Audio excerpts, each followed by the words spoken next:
So, what's up sa inyo mga tet kuya? Ako nga pala si Kuya Len at nagbabalik na naman tayo dito sa Arise Crossover.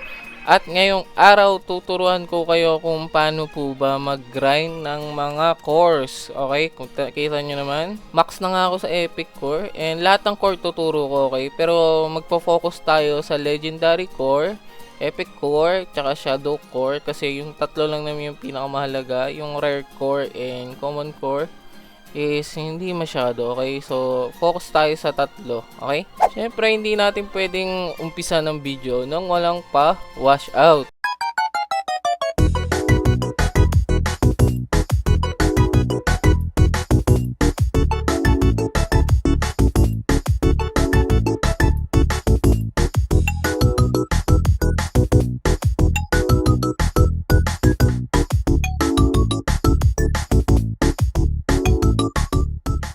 So, unang-una mga tit kuya, kung gusto nyo maka-grind ng maraming course tulad ko, syempre dapat meron kayong titles, okay, ng Keymaster.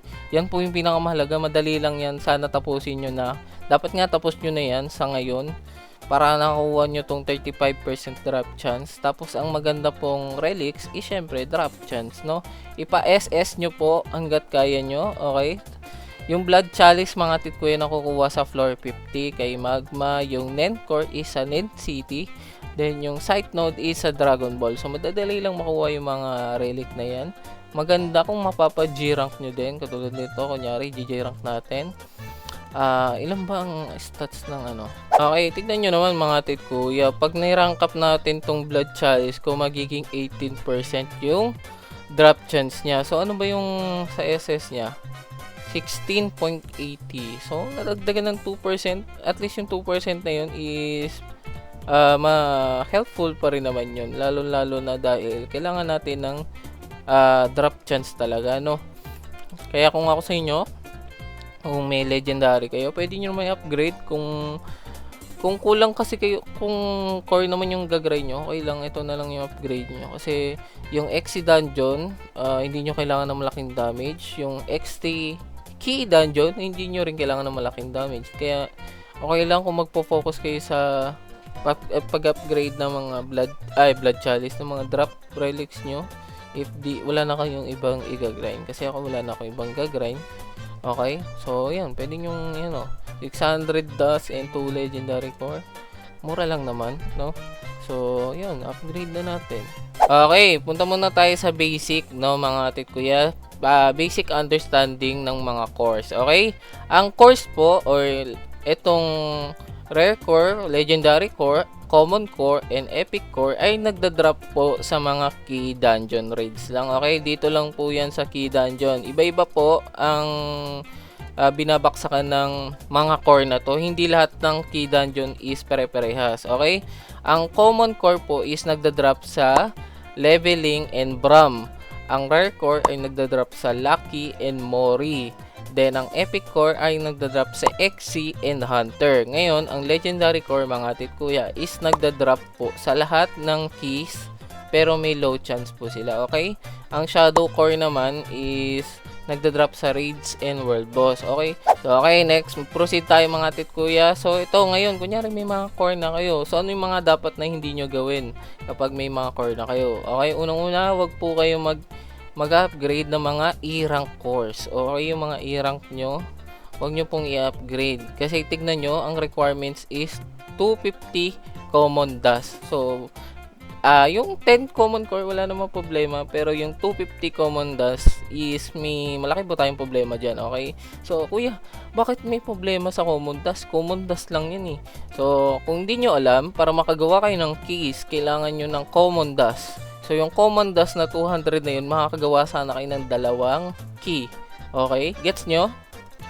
Imbis na ipanggawa nyo ng key ng mas maganda, or kunyari, yung focus nyo is epic, nagagastos nyo siya pang upgrade ng E-rank core, ay E-rank na relic. So, hindi ko nire-recommend mag-upgrade ng E-rank to D-rank, tapos D-rank ata, common pa rin ata ang D-rank. Wait lang, check natin ang D-rank kung common pa rin ang gamit.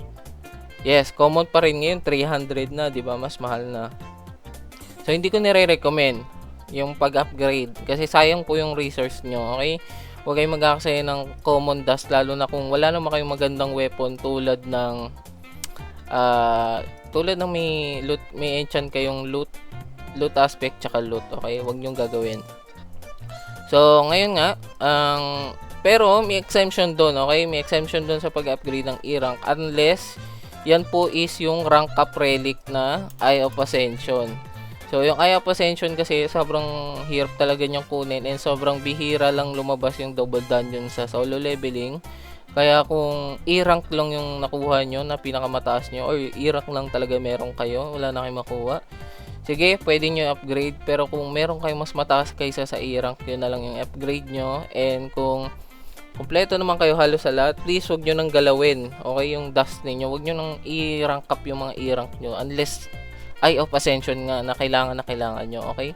So, yun lang yung pinaka mabibigay kong tip, na wag kayong mag-aksaya ng resource, especially yung common dust, kasi madami po kayong magagawang keys para sa isang upgrade to D, okay? Almost 3 keys na yan kasi 250 na lang, kulang 3 keys na. So, yun yung pinaka mabibigay kong beginner tips sa inyo. So, ngayon mga tit kuya, ang tanong na sasagutin po natin is, saan po ba maganda mag-grind ng cores? Okay? Specifically, yung Legendary Core and yung Epic Core. Okay, itong tuturo ko sa inyo na dungeon is sobrang dali lang, as in. So, ang dungeon na ginagrind ko po ay XC Dungeon o kaya XC Key. Hindi po ako nag-hunter, okay? Makikita nyo, wala akong hunter. Binibigay ko po lahat sa mga guild members ko yung hunter ko para makakuha sila ng full and plus if need pa nila. Pero hindi ako nag-grind ng tawag dito, ng hunter. Mas madali pong i-grind yung XC. So, papakita ko sa inyo. So, ang boss po sa XC Dungeon, kung di nyo alam mga tikuya, ay meron lang 1.2 SP na HP. So, talagang mawa-one hit nyo to mga tikuya. Sadit lang to sa inyo kahit hindi kayo naka full N plus, okay? Kahit naka N lang kayo or konting N lang or konting N plus lang, mawa-one hit nyo to, okay? So, compare nyo to dun sa boss sa hunter na si Dad Monarch na merong 1 OC, diba? So, sa tingin nyo, mas madaling i-grind sa dalawa sa boss pa lang. So, dito kay dito sa XC pa lang, sobrang dali na.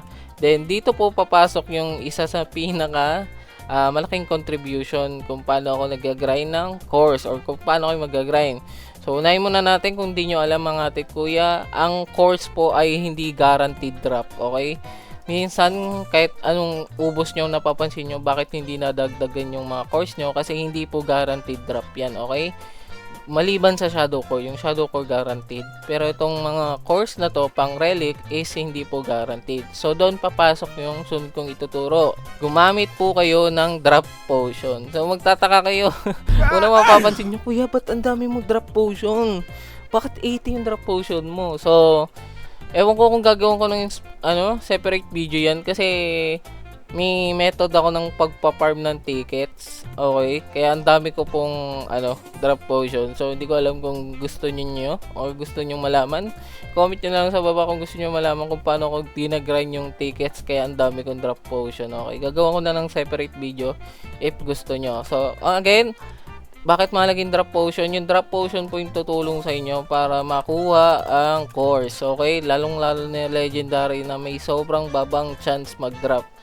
Kailangan nyo talaga ng drop potion, okay? As in, pag wala kayong drop potion mga tikuya, mahihirapan kayo mag-grind. Ako na nagsasabi sa inyo, kailangan nyo ng drop potion. Kaya kailangan nag-i-invest kayo ng tickets para sa drop potion, okay? Ngayon, tuturo ko sa inyo isa pang magandang bagay para sa mga potion na yan. Pag nag-drop potion kayo, umabot po ng 10 minutes, okay? Dahil 1 SP lang yung buhay ng boss, kaya nyo pong i-clear yan within 30 seconds. Guess nyo ba? Wala pang 30 seconds actually, makapapatay nyo na yan. Tapos makaka-join ulit kayo dito. Makakapasok ulit kayo ng isa pang key kagad. Okay? So, sobrang dali lang nun. So, yung isang drop potion na yun na worth magkano? 39 tickets. 39 tickets. Masusulit nyo po, okay? Yung 10 minutes na yun, masusulit nyo. Actually, kaya nyo pong umubos ng 40 keys sa isang drop potion. So, 40 keys yung kaya nyo ubusin sa isang drop potion. So, paano yung nangyari kuya? Paano pong nangyari kaya namin ubusin yung 40 keys sa isang drop potion? So, kung di nyo alam, binago nila yung kung paano nagana yung mga potion, okay? Yung potion dati mga tit kuya, nagana sila kahit offline ka or hindi nakabukas yung laro. Nagtutuloy-tuloy yung oras. Ngayon po, kung di nyo napansin, natigil sila, okay?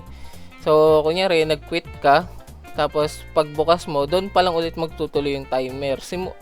As soon na makita mo yung teka lang, pakita ko sa inyo. Ito, oh, minsan kasi nalabas tong loading screen na to. Ito, pakita ko sa inyo. Diba, mag-i-start ulit ako. Okay, yan. So, yan, diba, naglo-loading dyan? Hindi pa po yan, hindi pa natuloy yung oras niyan. Pag lumabas na yung isa pang loading screen, yan. Tapos, yan. Pag lumabas yung arise, dyan na nag-uumpisa yung timer ulit, okay? Nagtitik na ulit yung timer ng boost nyo kapag nag-start na yun. Pero yung kapag loading pa lang naman na hindi, loading pa lang ng map, hindi pa naman siya nagtitik. Kaya, sulit na sulit ang drop potion mga tit kuya. Kaya ako na nagsabi sa inyo, mag-invest kayo sa drop potion kung gusto nyo makapag-grind ng maraming cores, okay? Lalong-lalo na yung legendary core and epic core kasi sila yung pang-crop nyo ng mga mid to high tier na relics, okay?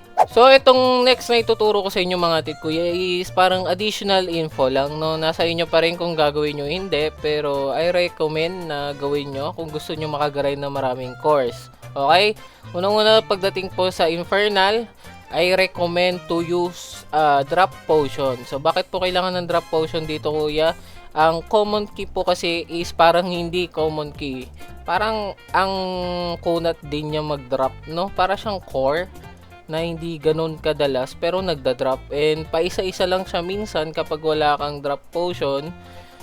Kaya mas nire-recommend kong naka-drop potion. Pag naka-drop potion po kayo, ma-average po ng 15 to 20 pataas yung drop ng common key. Kaya I recommend using common key talagang common key ng drop potion. Masusulit yung pag-grind nyo ng common key para mas madami kayong mag-crop na XZ keys, okay?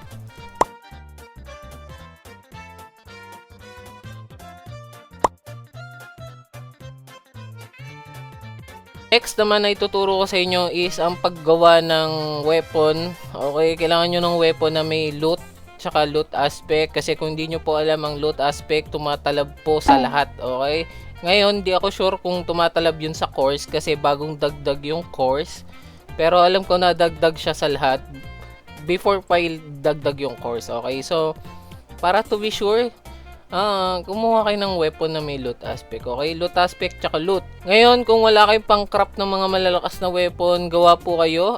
Pwede kayong magbili ng mga mumurahing weapon. Sabihin natin, dito, okay, punta ko dragon. Bibili ako dito ng E-rank, okay? So, ito, kunyari, rare. Pero kung yung common, mas maganda kasi madali lang i-drop yung chance. So, bakit kayo gagawa kayo ng mga weapon na bakit nyo kailangan yung weapon na ganun, okay? Papakita ko sa inyo. Kunyari may common kayo na na weapon na pwede nyo gawing parang siya, loot sword tawag doon. So kunyari ganyan, kukuhanan nyo lang siya ng loot aspect 2 tapos loot 6. Yun lang yung kukunin nyo, wala nang iba. So kita nyo, common dust lang yung pang-craft, sobrang mura and sobrang dali, okay? Ayun, may loot 6 na kagad. So, hanap na lang kayo ng loot aspect. Okay? Sobrang mura lang niya compare kapag sa legendary or mythic yung ginagrind nyo. Pero, ang problema nyo, kailangan nyo kasi gumamit ng common dust dito. Kaya kailangan din yun para sa pang-craft ng keys. So, optional lang to. Kung meron kayong lumang sword na merong loot aspect and loot na enchant, I recommend using that. Katulad nito, meron ako luma. Ito yung ginagamit ko pag nag-grind ako ng keys tsaka cores. Kasi yung malakas kong sword is wala po siyang loot aspect. Kaya dito ako ito yung ginagamit ko, yung luma kong mythic kasi kompleto na siya ng enchant. Kaya hindi na ako mahihirapan. So, optional lang yun, pero kayo nang bahala kung gagawin nyo yun. Pero yun nga, I recommend using loot aspect tsaka loot kapag mag-grind para mas mapadali yung pag-grind ninyo, okay? Now, pagdating naman sa shadow cores mga ate kuya, walang mga special na ginagamit dito. Hindi ako nagamit ang drop potion. Ano lang, titles tsaka yung relic nyo na drops. Yun lang po yung gamitin ninyo, okay na yun. Ang average kasi ng shadow core mga ate kuya is 5 to 15 yung na-average kong kuha, okay? So, guaranteed pa yung shadow core kaya hindi kayo mahihirapan i-grind yan compare sa ibang cores katulad ng relic cores. Kaya wala akong masyadong matuturo about sa shadow core kasi sobrang dali lang yan i-grind, okay? Yung akin kasi iniipon ko para sa M-rank. So, dagdag ko lang pala mga ate kuya, pag mag-grind kayo sa XC, huwag na kayo gumamit ng drop potion yung sa dungeon. Sobrang common lang ng XC dungeon sa floor 2 kaya hindi nyo na kailangan mag-drop potion. And kailangan nyo lang naka full equip ng title tapos relics. Makikita nyo naman makakakuha na kayo ng runes kahit wala pong drop potion. So hindi nyo kailangan ng drop potion, okay? So ngayon re-review lang natin kung ano yung mga kailangan nyong gawin. Unang-una, ang igagrind nyo pong dungeon is XC, okay? XC lang po yung igagrind nyo. Kung mag-hunter kayo, pwede nyo may grind kaso time consuming kasi nga hindi nyo mawa-one hit. Pero kung kailangan nyo pa rin ng N+, sige, go lang mag-grind lang kayo ng hunter. Pero ako, or marerecommend ko, is XC lang po i-grind nyo kung gusto nyo makarami ng cores. Then, pagdating naman sa pag-grind doon, gumamit po kayo ng drop potion. Isa lang, sulit na po yun sa isang 45 case, okay? Halos maubos nyo na yon sa isang inuman lang ng drop potion, kaya gamitin ninyo. Then sa infernal pwede kayo gumamit ng drop potion pang lang din, optional. Then pagdating sa keys, okay, ay pagdating sa weapon, pwede din kayong kumuha ng mga loot weapon or gumawa kayo ng loot weapon, optional lang din. And huwag nyo kakalimutan yung title. Tapos relics ninyo, yung drop relics ninyo, equip nyo tuwing mag-grind kayo. So, yun lang. Yun lang naman lahat ng ginagawa ko. Nakita nyo, nag-spawn na naman yung XC. Kailangan ko na may grind yan. So, wala namang kakaiba sa mga ginagawa ko. Siguro yung XC lang yung pinakakaiba. Yun lang talaga yung ginagrind ko. Yung iba kasi sa inyo, siguro ang iniisip, pag mas magandang dungeon katulad ng Hunter, mas mataas yung drop chance.